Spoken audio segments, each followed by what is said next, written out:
living a full and well life. This is put together, authentic. We feel it. Take care of ourselves.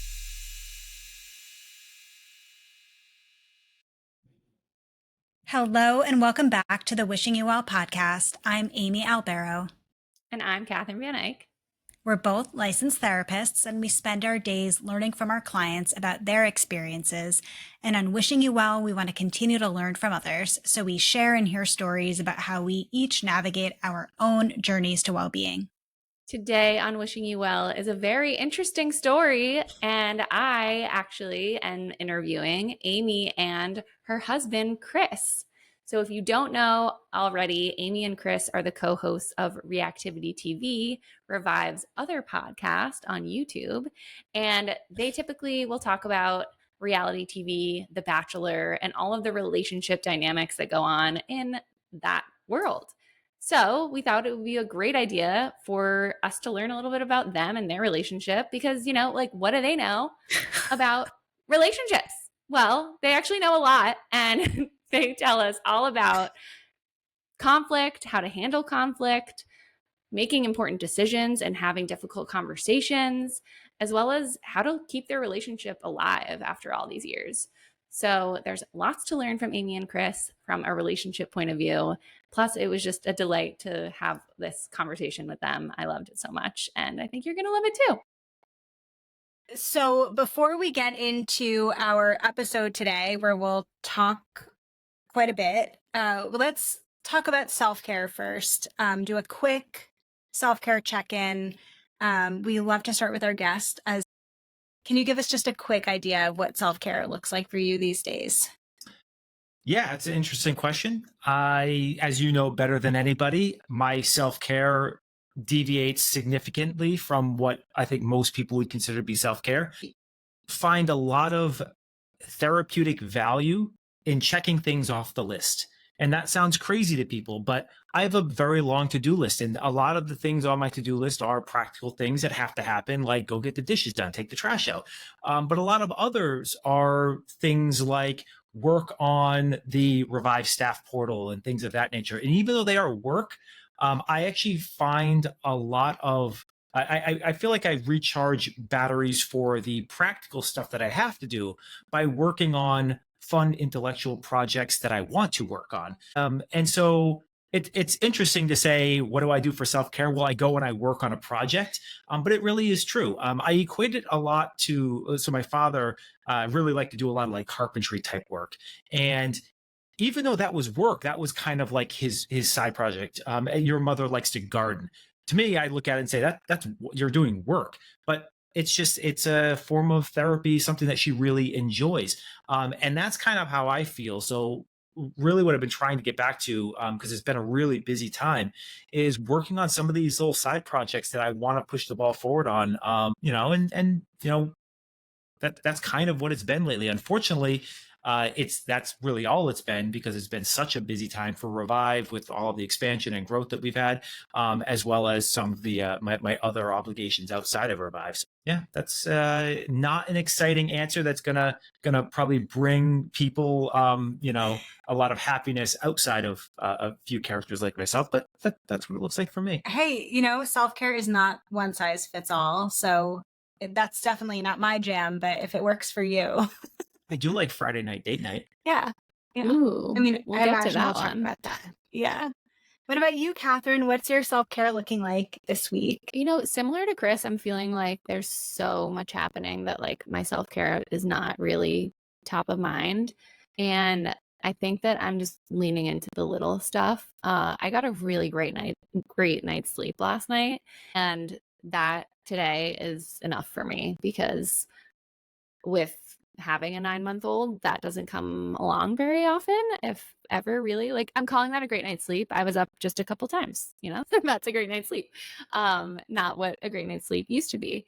So I'm gonna call that a win. I'm gonna call the fact that she slept until 6:30 instead of 5:30 a win, and I got to like quote unquote sleep in. That feels amazing. So that's my self-care. I love it. I mean, I feel a little bit bad saying what my self-care was. It's also sleep related. I was But- just going to say, it sounds like the baby sleeps more than you and more consistently as well. Maybe, but when we talked last week about self-care, about just like my health in general, I had said it feels like sleep is like my final frontier. Like I still like haven't figured that out. But in between when we spoke last and now, I've had some like solid nights of sleep, like a full 8 hours uninterrupted. Like I don't even remember the last time I had that. Like it's very, very frequent that when we are together, I wake up in the middle of the night and like leave our bed and like go downstairs or go to a different room because I'm like so restless in my lack of sleep. So like being able to sleep consecutive hours and remain in bed and still wake up next to Chris felt like good self-care, and the rest was so needed. And so yeah, that feels like a huge self-care win for sure, but like something I'm really reveling in and wanting to try to replicate as we get further into the week. Yeah, that the number of mornings that you are in bed when I wake up is far fewer than the number of mornings that I am. that you are somewhere else in the house. Yeah. Have you already noticed the difference in your day or days that the sleep has been better? Yeah, I definitely feel like I think the first day that I slept, a big chunk, I was more tired. But then the second day, like once I really like got into a rhythm of like having enough rest, I felt great. I felt so energized. My mood was better. It was just all around really good. So I feel motivated to try to keep it going. Well, let's get into the meat of this episode. Chris already hinted at some Friday night date nights that Amy, you've talked about a lot. So we'll get to those. I'm excited to hear about them. But let's just talk about why the heck you both are here. We've had Chris on before. You've talked to us about financial wellness multiple times at this point. And you also are a co-host with Amy on your other podcast, Reactivity TV, which that's why you're here. We want to hear about you two as a couple because we see you two as a couple on Reactivity TV all the time, interacting, talking about other people as a couple. Like, let's hear about you guys. What do you guys know about relationships? Who do you think you guys are to be giving us your take on relationships? I mean, we have been together for 16 years, married for 11 in a couple of weeks here. So I feel like, we've outlasted. Yeah, we've outlasted, a good most chunk. Bachelor Nation couples. Bachelor Nation couples? No, not quite. Not quite. Okay. But yeah, I mean, with Reactivity TV's popularity growing and a new season of The Bachelorette starting on July 8th, we thought it could be a nice crossover for, our audience to get to know Chris and I a little bit more. And as we've been doing on Wishing You Well, we talk a lot about people's stories and their stories toward well-being. Chris and I certainly have a story about how we achieve our well-being as a couple. So it felt like a good collab, as the kids say. Exactly. Okay, so let's start from the beginning. I want to hear. I actually know a lot of what we're going to be talking about, which I feel really excited that I have some of this inside info already.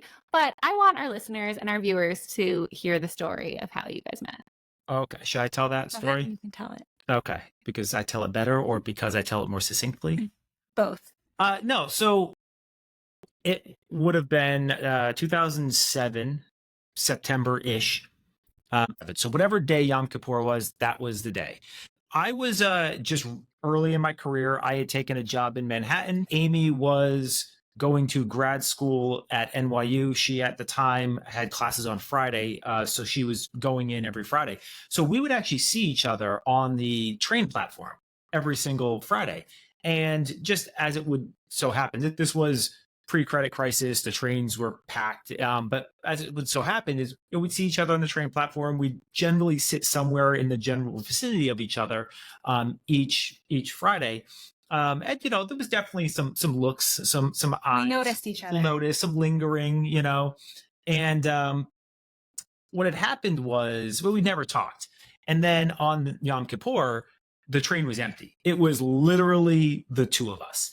And so I had walked into the train, and for those who know the Metro North New York City trains, there's always seats that face each other. So you have a whole bunch of rows that kind of just like bus seating, but then you have a couple rows that face each other.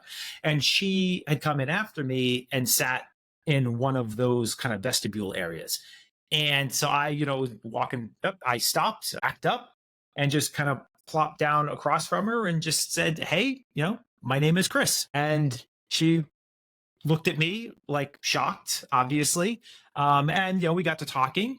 And here's where the story diverges in terms of experience. I was 24 at the time. Those of you doing the math, 2007, 24. Yes, I'm 41. And I thought I was crushing it. I was just like, alpha, hyper arrogant 24-year-old thinking he's, king shit. And I think I'm crushing it. He hated me. Like, it was the biggest disappointment. I had built this guy up in my head so big. I had such a crush on him. I referred to him as train guy with all of my friends. And finally the day comes where we finally talk to one another, and damn, I was like, oh, this whole time, this is what I've been waiting for. And I think a lot of it had to do with, again, I had kind of built this fantasy up, but also what he talked about the entire time was his previous relationship. that is not exactly true. Yes. So that's not exactly what happened. Okay. Well, it's fine. It's fine. What- We can agree to disagree. We have other things to talk. There was perhaps a mention or two in the context of the conversation. You always talk about vulnerability and all that good stuff. And you were asking questions, and I had been in multiple serious relationships, and it's hard to tell stories without being like, yeah, and my now ex was somehow involved in that story. So it wasn't like I was talking about my ex. Mhm. It's like the ex made a cameo into the story. And for what it's worth, the girl that I dated directly before her, all she ever liked to talk about, she loved to do the reminiscing on past relationships. And so I was just coming out of a multi-year relationship where the girl I was with, that she talked about that all the time, and I just don't care. Things like that don't bother me. I don't really get defensive or get what's the word I'm looking for, insecure about that type of stuff. And so it just rolled off my back when she would do it. And then so that's what I kind of was experiencing for multiple years. And then here I am, she's literally the first girl that I approached in any kind of romantic capacity after getting out of the relationship with the prior girl. And so I will admit that my radar was a little off. And I will also admit and again, context matters too. I was coming out of literally fresh out of a relationship where my boyfriend of many years had cheated on me a lot. And so I think I also had my guard up around oh gosh, she's talking about other women. Maybe he's also a piece of shit. So anyway, all of this to say, we parted ways. We said goodbye. Kind of. Wait. We saw each other every Friday. And so I, thinking I'm crushing it, was I'm going to play this cool. I'm not going to get her number this week. I'll get her number next week. I'll really let that really marinate, right? This is steak in the marinade sauce, right? Yeah. So really confident. Yeah, really confident, right? Yeah. So so we part ways. And the next Thursday rolls around, and I was living in Connecticut and going into Manhattan. There is a massive rainstorm. All the sewers and everything get backed up. I was living in a basement apartment at the time. My basement apartment gets completely wiped out and destroyed. We're talking about I was standing at the top of the driveway. I stripped down to my boxers and swam into my apartment to collect my things. It was literally up to my neck. And so I collected all of my things that Thursday night. At the time, I owned some real estate in Boston. So I just threw all my stuff in the car and just drove, through the night back to Boston, get things straightened out, called out of work. My apartment was destroyed though. And so my employer at the time put me up at a hotel in Manhattan until I could figure out arrangements. So I was No in more Manhattan. train guy. Yeah, I was actually in the hotel for almost 4 weeks.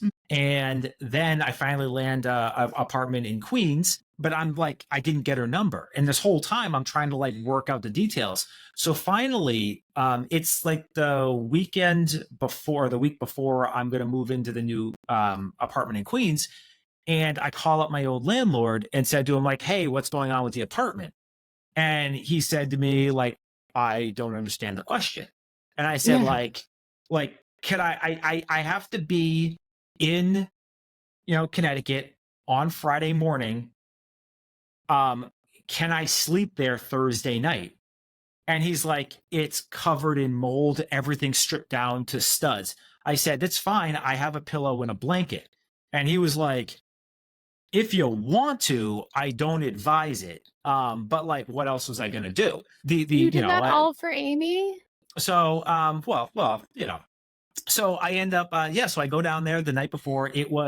I probably killed tens of thousands of brain cells in the mold, slept there that night, got up the next morning. I mean, here's the killer actually is I'm now living in Queens, right? But I have a car, and I actually had to drive my car to Stanford to take the train back into the city, to take the train back just to drive my car back to the city. So it was a little bit even more complicated than this. And so I ended up, so then the next morning comes around, I come, walk up, and I didn't really think what I was going to say ahead of time or really the perception. Because remember, in my mind, I crushed this thing. So she's like waiting on bated breath for me in my deluded 24-year-old brain. So I walk up like, hey, how's your month been? And the look of icy death that she gives me, and I just get a, where have you been? And so I explained what happened, and she didn't believe a word of it.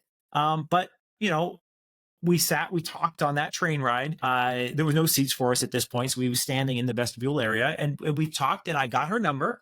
And wait, I need to know how long until you knew the mold apartment part of the story, Amy? I didn't know that for probably a year. Longer than that. Yeah, probably longer than that. Chris didn't tell me that right away. And to kind of fast forward a bit, even though he got my number and we chatted, I was not in a place where like I was ready to be in a relationship. Neither was he. So we stayed in touch, tried to see one another throughout that year. That's a generous way of putting that. But we really didn't reconnect in a meaningful way to date until October of the following year. And it was then that I learned this. And so I had no idea. And I appreciate the fact that you didn't tell me that, because it would have put pressure on me to see you or date you or whatever. And it would have made me look like a simp. So that I mean, the timing of our relationship matters, but I feel like there's such a theme, and Catherine, I know you and I have talked about it a lot, like in our podcast. Chris, you and I have talked about it a lot in ours, around like this balance of like romance and practicality. And even from like the beginning of our relationship, like it was just so very impractical for us to be together, and it just didn't make sense. Like it was so romantic, right? Like that we met on the train and we have this cute story, but like it just wasn't gonna work. I was finishing grad school, you were in a new job and new in your career-ish, and it just like didn't make any sense for us to be together, and that kind of did set the tone for a lot of the way we've navigated our relationship since that very like first day that we spoke. Yeah. I mean, one thing I'll mention is, so at that point in time, I was new in my career, and I was basically working until 10 or 11 o'clock every single night. And I was at my desk at like 6. So what would happen is, and I still owned the real estate in Boston. So I was going back and forth to Boston every week to manage the properties, collect rents, deal with tenants and stuff like that. So I didn't have a weekend to speak of. Monday through Friday, I was at the office until 10. And that was a big part of the problem. Was she was very suspicious of, hey, let's hang out at 10:30 at night, which justifiably so. And I just didn't have the capacity to offer really anything else at that point in time. So what basically ended up happening was we would keep making plans and making dates, and they just would keep getting canceled. And in fairness to me, you canceled the vast majority of them. In fact, it got so bad at points where like I just knew the cancellation was coming. So like I stopped even getting ready for the date because like I just knew it was going to end up getting canceled. And it was a whole year. It was October of 2008 before we finally kind of had the what I gotten together a couple times, saw each other 3, maybe 4 times. Usually it was like holiday things. It was like the Christmas Eve, the 23rd is a great example. I was going back to Boston, but because it was like a holiday, we had a little bit of a weird timing. And so I got out of work earlier than expected. And so we met for a drink, on my way passing through from Manhattan to Boston, basically. But it was like times like that was all we could fit in that whole first year. And so, yeah, just sort of lingered on. So when did it become official?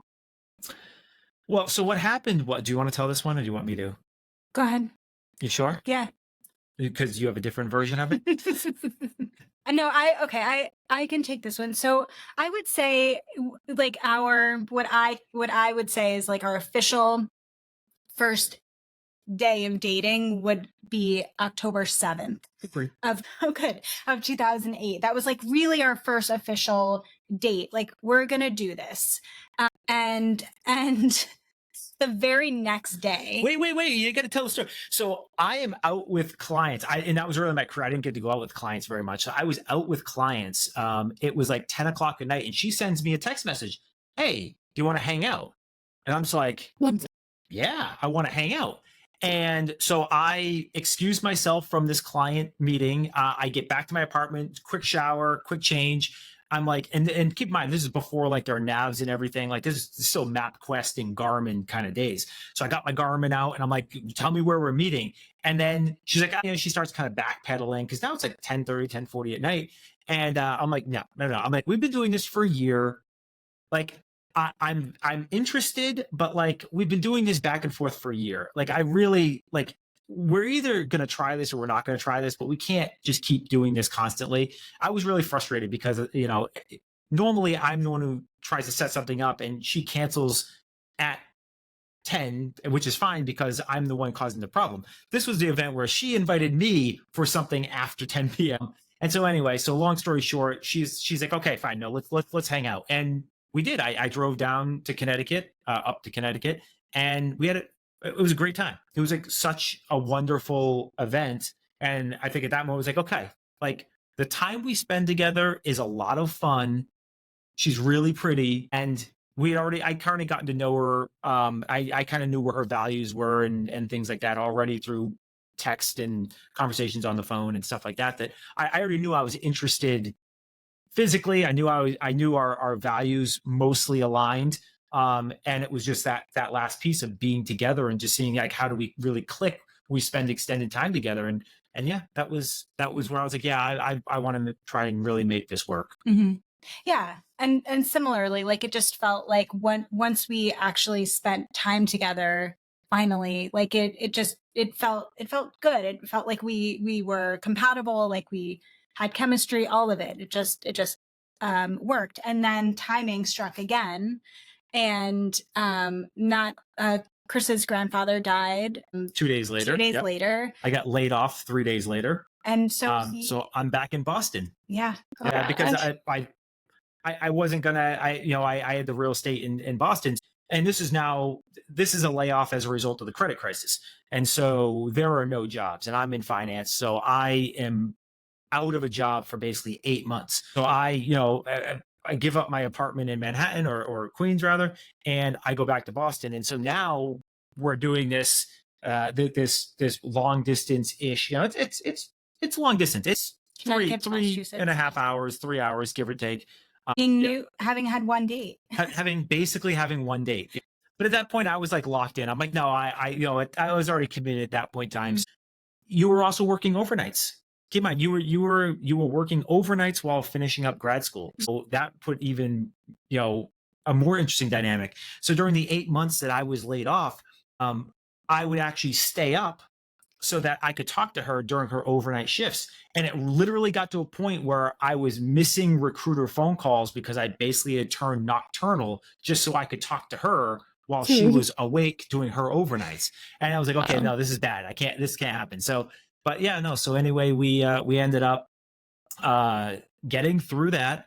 I got a job that I really did not want, but It was a job. it was a job in my field, doing what I needed to do, working basically for my old boss. And so I took the job, but it was one of those situations where I didn't really want that job. I didn't want to stay. I didn't want to be at that company. I didn't want to stay there, but I needed a job.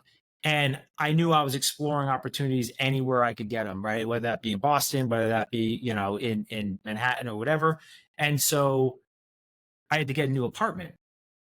And that's when you came up with a great idea. My parents, which is so surprising. I was raised in a very traditional Italian American household. And my parents were the one to say, why doesn't he just move in with you? Well, temporarily, while I figure out how long I'm going to stay and try and get the next job. Yeah. I think they were like, again, practical, like he'll help you with the rent and the bills. And I had just graduated grad school, again, height of the credit crisis. I've shared this on other of our podcasts that like the job situation on my end was very fickle. You're working 2 part-time jobs just to have a job. And so, having Chris move in made financial sense. And so made no other sense whatsoever. No other sense. We weren't in a lot of ways ready to live together. One of us. I'm still not ready to live with other people. And we just talked about it the other day. Like, had we not lived together, I don't think that we would have survived our relationship. No, it was so chaotic at that moment in time. The fact that we had to come home and actually live together. So a lot of that context is, so I ended up staying at that job for a little over 2 years, just because, quite frankly, it was a tough time during the credit crisis where there weren't a lot of roles in a very niche sort of area. And so there weren't a lot of roles for somebody for what I was specifically looking to do.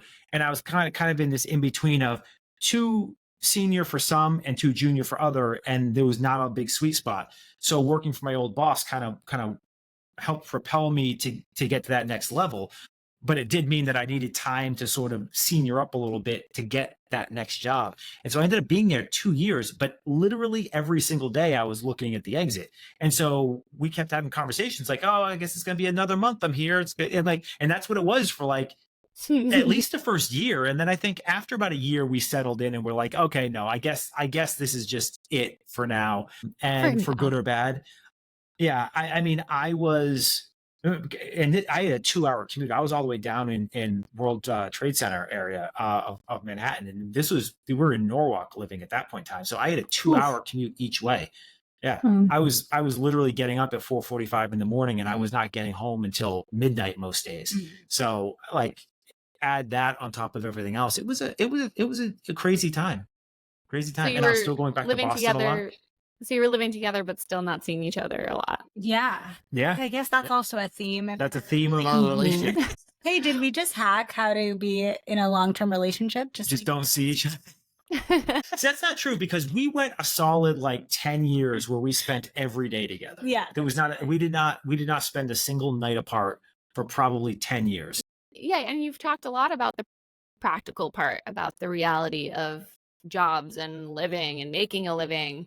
Although there was that nice romance that kicked things off, like where does the romance come in now? Like how do you weave that in there? I mean, I'm not romantic at all. So I mean, I'm a blind squirrel. I find it nutty. So that's so untrue. You're very, very romantic. Depends on who you ask. I have my moments, but what I would say is, romance is a really funny thing because it's in the eye of the beholder. It's a lot like what you kind of touched on it earlier. A guy can do something and it might be the most romantic thing a girl has ever done, or it might give her the ick, right? And the only difference between it being cringy or being romantic is whether or not you're into that particular act, or whether or not you're into that particular person, right? And that's really true. And I think romance falls, just in general, falls into that all the time, where some people's alignment of what is romantic is just vastly different than other people's, and I tend to fall into the I'm just too practical. And so since I do such practical things, the other people, like, I'm not a go get you roses and chocolates kind of guy. Your car is broken, or your boots is a great example. Like, she had this great pair of boots that she really loved, and the zipper had broken. So I went and I got the zipper. I didn't tell her, I just went, took them, got the zipper fixed, and just put them back in place. And then like 3 weeks later, she's like fumbling around and sees that the zipper is fixed and is all shocked that the zipper's fixed. Like, those are the types of things that I'll do that you view as romantic, but I just view them as practical. Your boots were broken, so I went and I fixed your boots. Yeah, there are those things that you're very thoughtful in that way, but I think that we also like have made such a strong effort to try to stay connected and still have fun together. Like there were times early on in our relationship when we had been living together and we had noticed we had kind of gotten into a little bit of a monotony, and where we were just kind of watching TV and that was all we were doing. So, the thing is, like, in addition to like those like gestures, those like practically romantic gestures, the other thing that Chris and I have really tried to prioritize is still like dating one another, still having fun in our relationship, and prioritizing that. And that was something that kind of came in also early on, where we had noticed that we were just kind of sitting around watching TV a lot, and that was pretty much all what we were doing to spend time together. And so we're like, all right, let's find a hobby. Like, why don't you pick one and I pick one? And we made a big giant list. Yeah. There was like 12 things on the list. Yeah. And so, yeah, we each picked one thing and like tried them both and saw what stuck. And so we, did ballroom dancing and rock climbing. And ballroom dancing, we did both for quite a bit. And ballroom dancing has been the thing that's stuck. And that's been, one way that like we still like have like a way to romantically connect and just have fun together, where it's just he and I and our instructor, but it's just about us and about our relationship. Friday night date nights are another way that we like, that's something that we are fiercely committed to.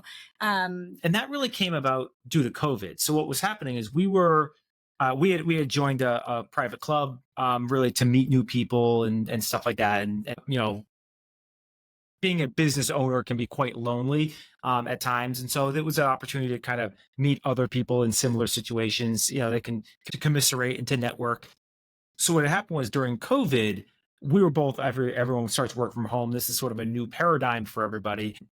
As many people can remember, we were all just like working nonstop, and there was no delineation. Yeah, feels like the next. Yeah. And so Friday night date night really became that line of delineation where we said, okay, week is over. It's now time for us to put all of that down and for us to spend our own time together, our own quality time.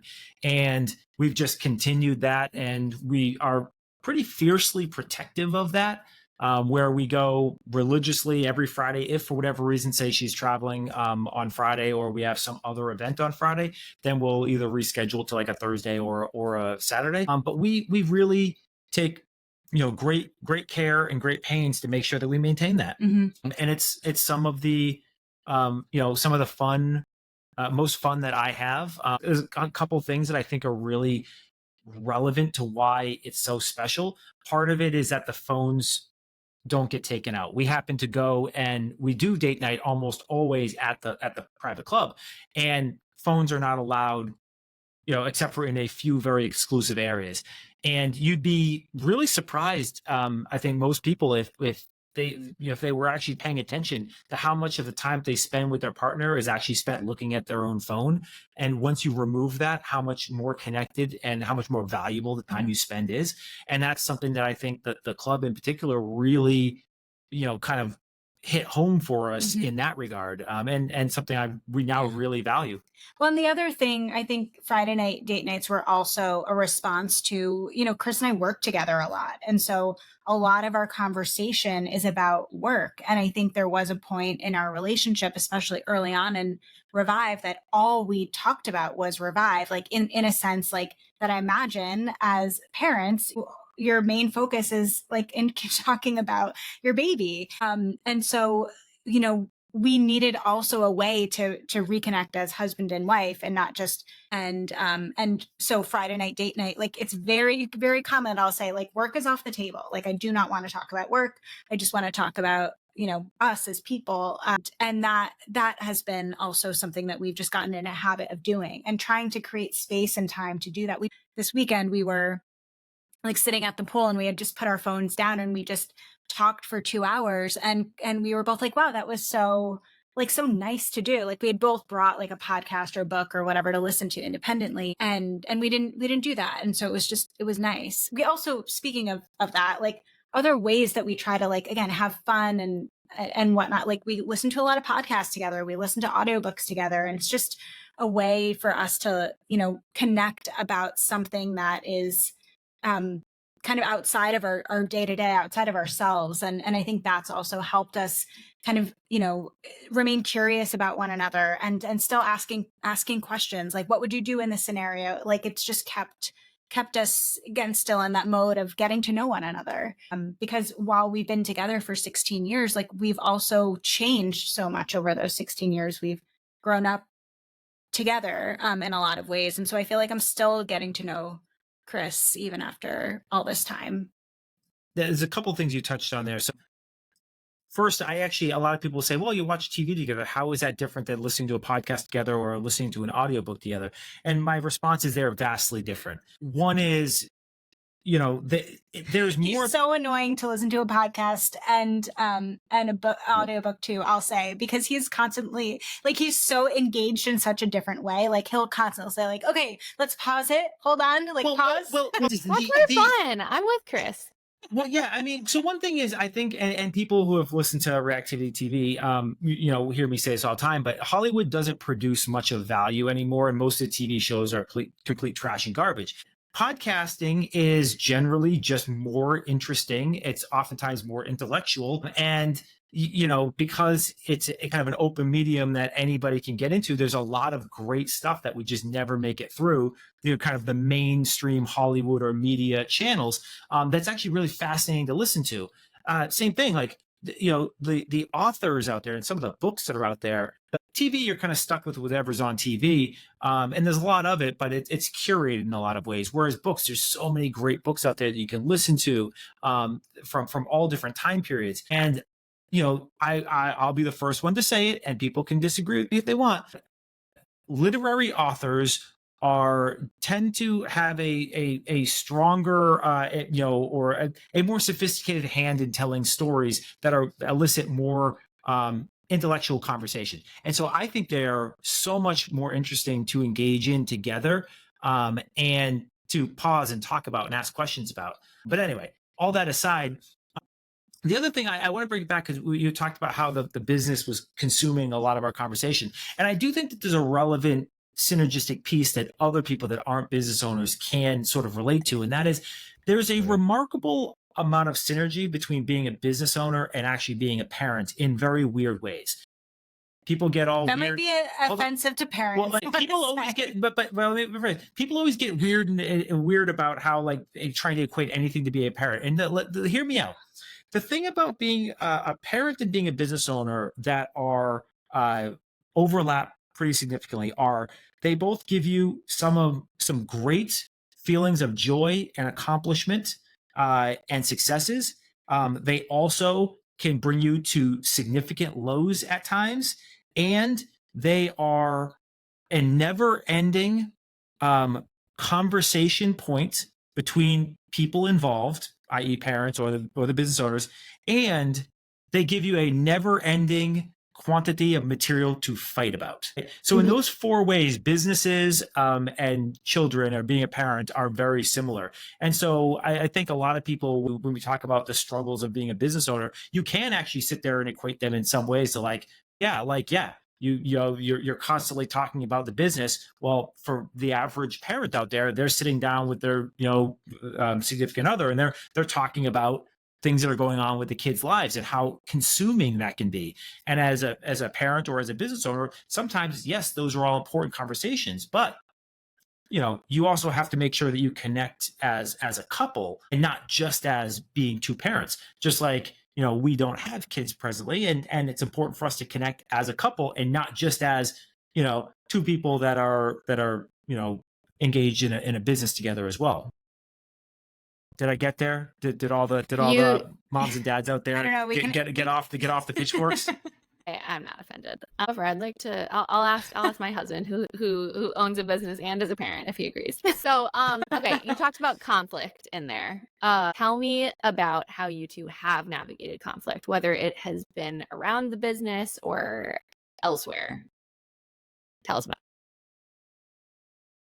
it. Can I just say that there's this weird belief out there by people that haven't been married that once you get married, you don't fight anymore.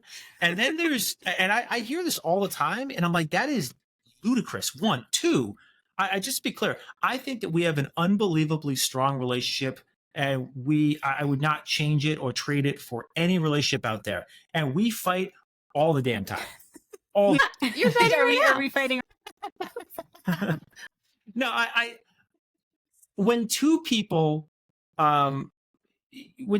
come together, it does not matter in what capacity they're going to have disagreements.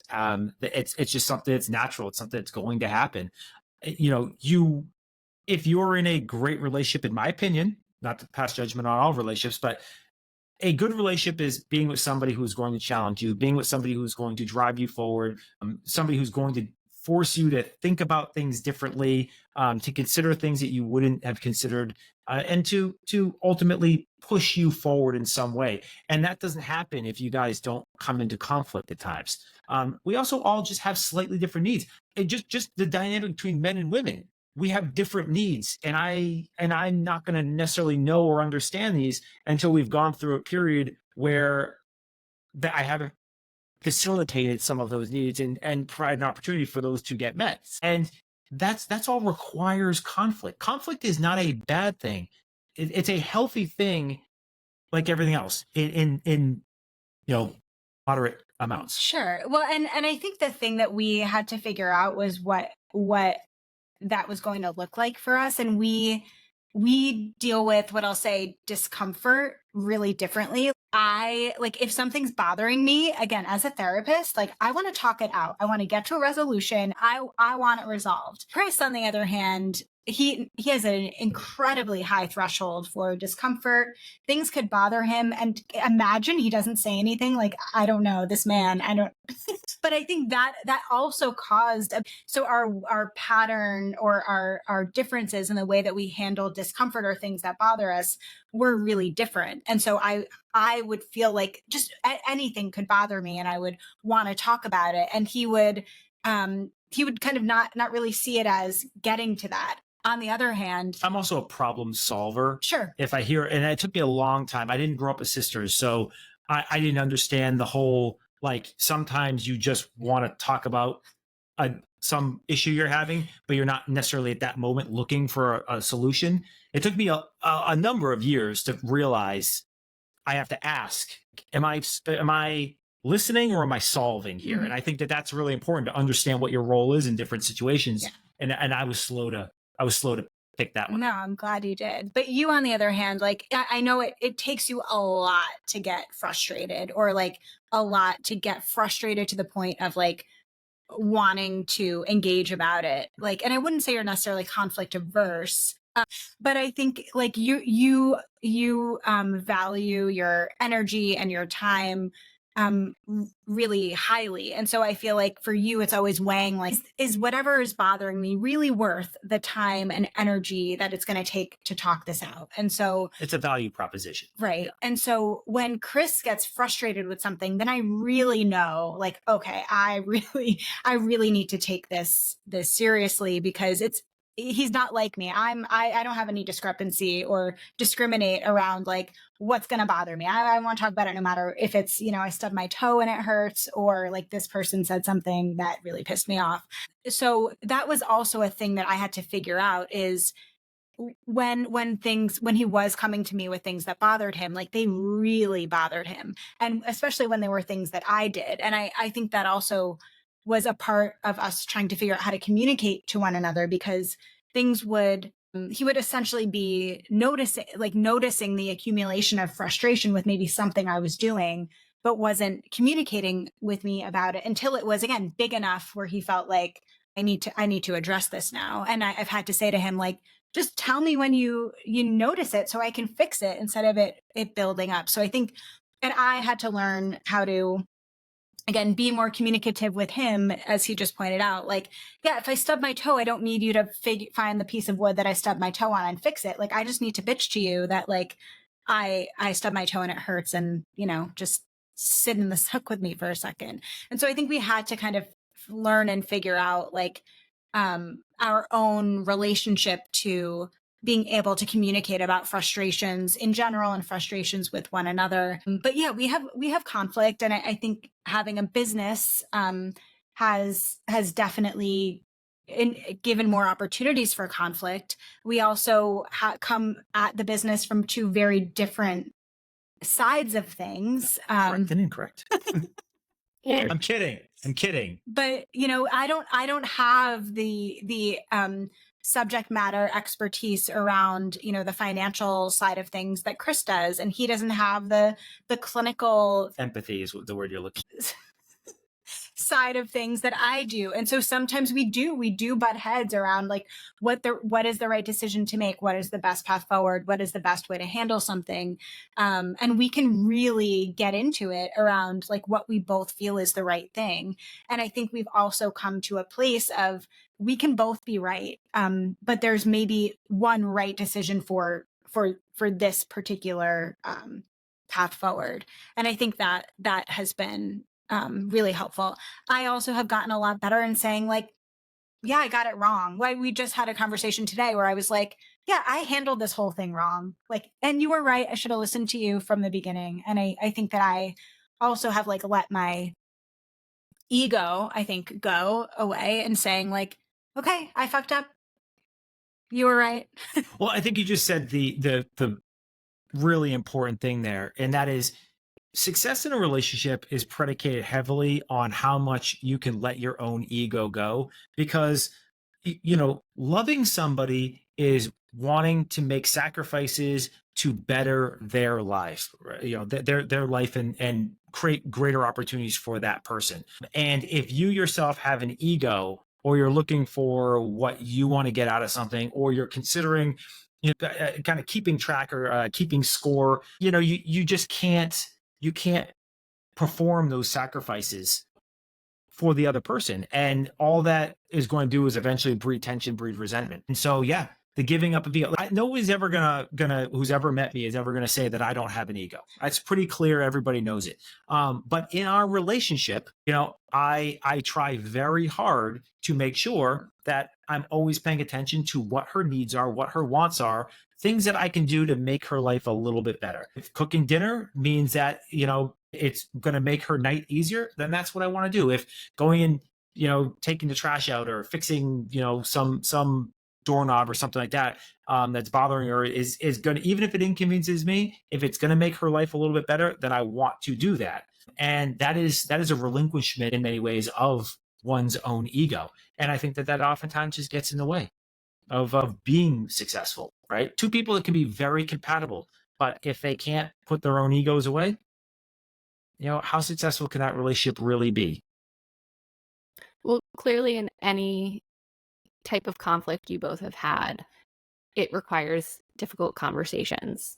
Can you talk about some other times where you've had to have hard conversations, whether it's having to do with conflict or just taking a big step in your relationship? How have you guys had those, and what do they look like? Well, I actually think one of the probably most important conversations that kind of kept coming up for a couple of different reasons was how we got engaged and the plan. So we had been living together for a couple of years at that point, and I at that point I had already kind of known like it's going in the direction of engagement. We had talked about engagement and you know getting married, but there was no like formalized plan. I hadn't at that point in time gone and looked at rings or done anything like that. But we were living in a 400 square foot studio loft, and I only had enough money to either get her a ring or to potentially put a down payment on a bigger place. And so I had gone to her and I had said, hey, practically speaking, forget about the romance. We talked earlier about the romance. Forget about the romance. None of that here. I got X amount of money that can either buy us a condo in the city or it can get you an engagement ring. And I gave her the choice. I said, look, you tell me what you want to do. I will do either one. I certainly had a preference because I didn't want to live in a shoebox anymore. But she actually picked and said, you know what? I would rather go and get a condo together than get married. And I said, fantastic. So we went and looked at some stuff. We actually got under contract with the place. That fell through. I changed jobs again. I changed jobs a lot. And then, so I came to her again. I said, okay. The next year. It was like a year later. I had changed jobs and the first condo had fallen through. And I gave her the same question again. Do you want to get engaged or do you want to buy a condo? And again, she picked the condo. And I said, okay, great. So then we went again, found an even better place, failed to get that unit. Yeah. And then I changed jobs again. And so then I came to her basically a year later and gave her the situation again. And then she's like, okay, I think I want the ring this time. And so that was actually I don't think I ever said I want the ring. She prioritized getting engaged over buying the condo on the third try. I have to know, were you in the 400 square foot apartment this whole time? Yes. Yeah. Wow. Yeah. Okay. Continue. You want to live in 400 square feet for 3 years together. Yeah. Yeah. So go ahead. No. And I think there was part of the way that we were having these conversations that also solidified for me that like, this is a person that I want to be married to, like that we could have conversations that were just so transparent about our future that we were kind of, again, on the same page and in checking in with one another about what we each wanted and needed, being honest about financially where we were at, about not trying to live beyond our means in any particular way. And so like there was the, like to bring it back to like therapy speak, there was the content of what was happening. Do you want this engagement or do you want to move, buy a place together?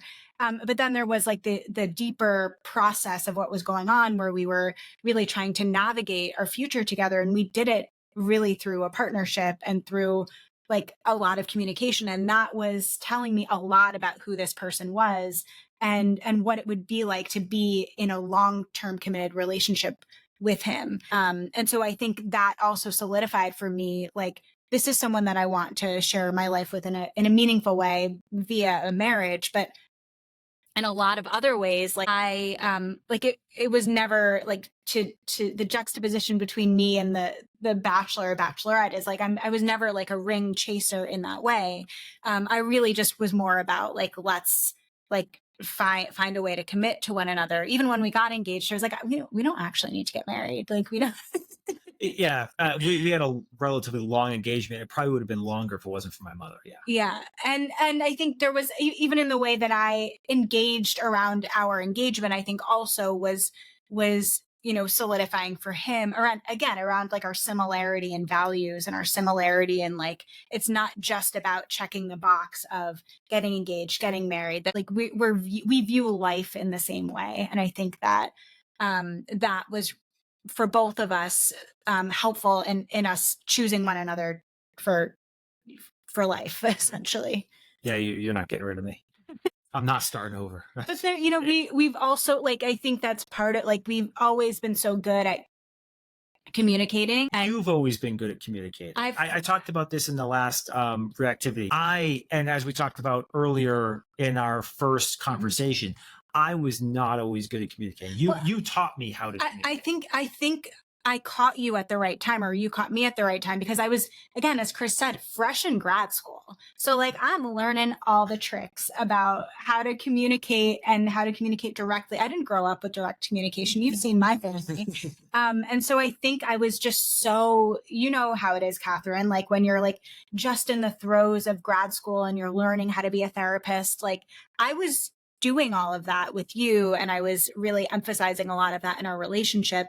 And so like it was so important that we were just communicating. And so not only did we have to have this very transparent conversation around our engagement and marriage or wedding, what the wedding budget would be.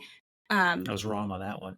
When Chris, you know, had multiple job changes, as he referenced, like we had to have conversations about that. When I said, I can't do this anymore, have you be in a lot of this lack of stability with your career. Like I want to have some I want to pursue my dreams. That's actually a great example of time where another really hard conversation was, my career was doing well and it was on a good trajectory and I was making good money.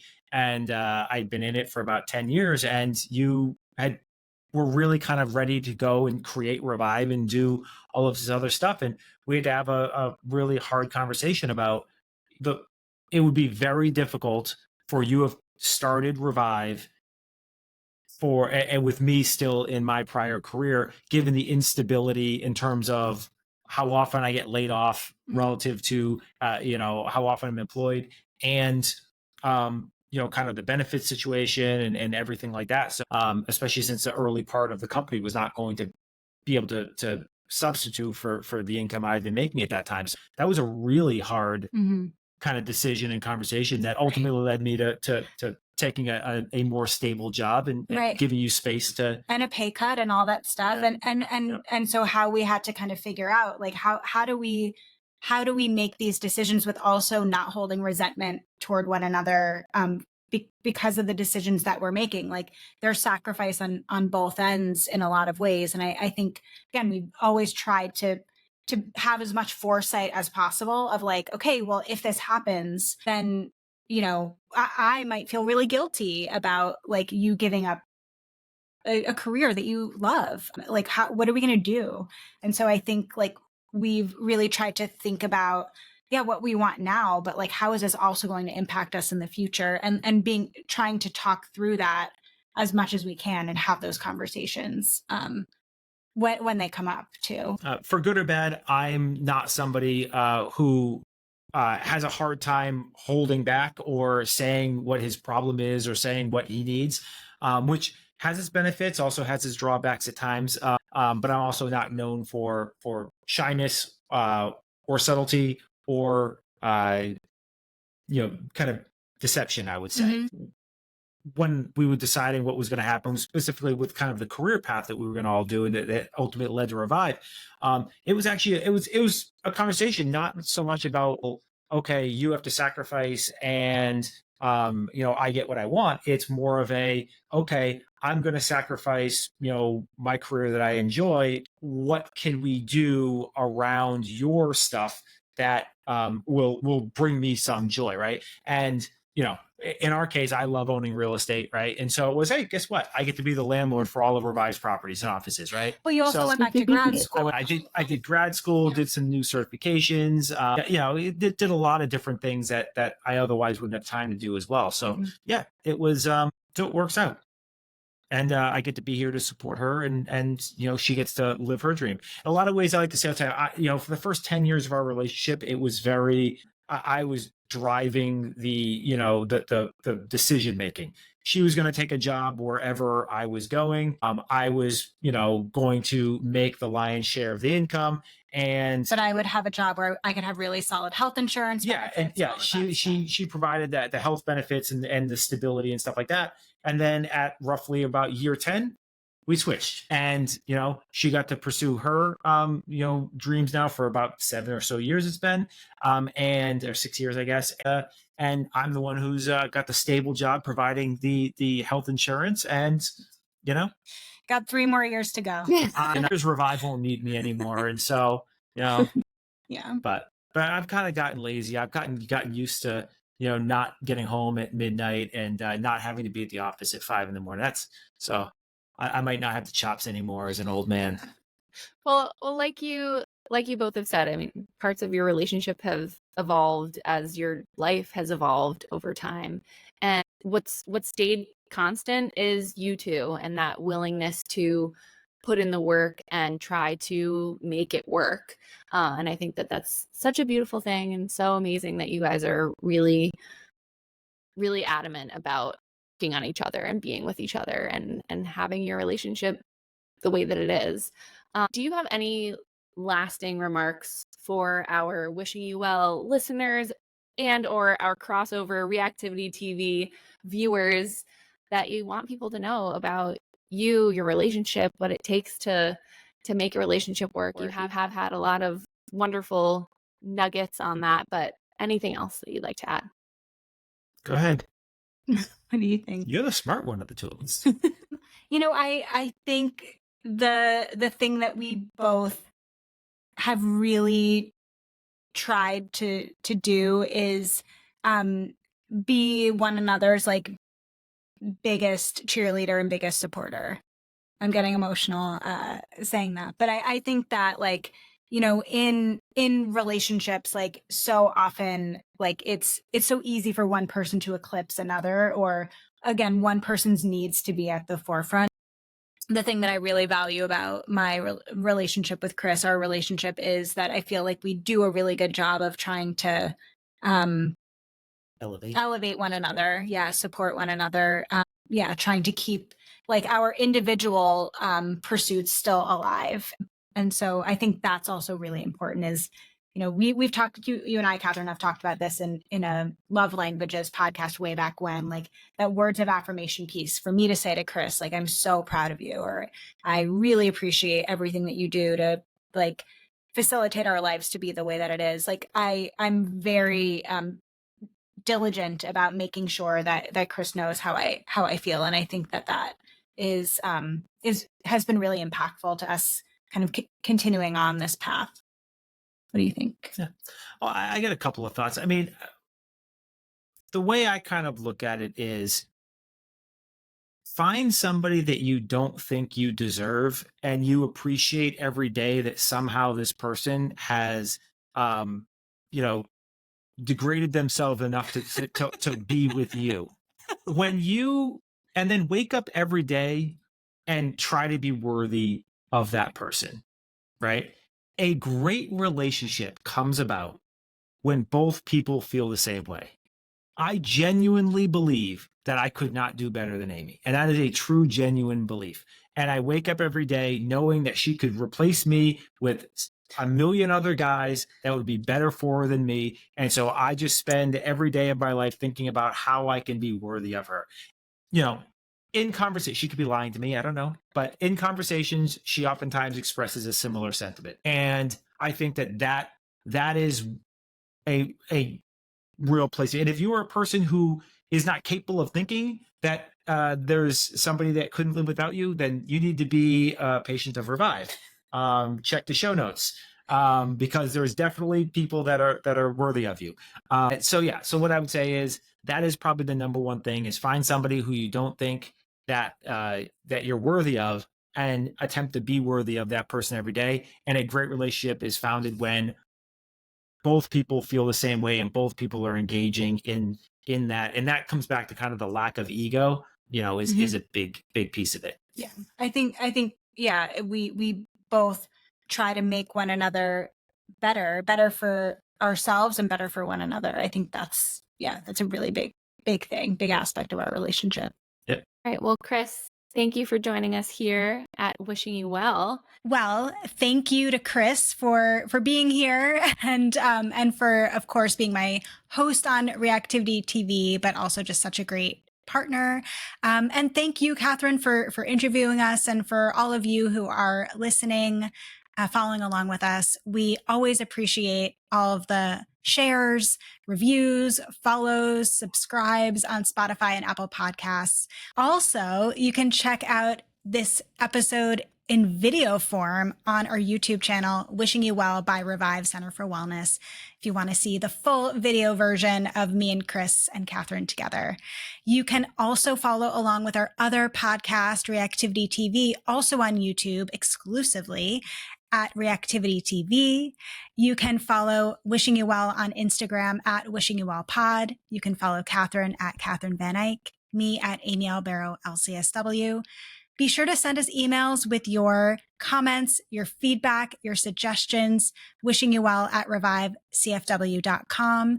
And we will be back next time with more stories. Stay tuned. And until then, we are wishing you well. Bye.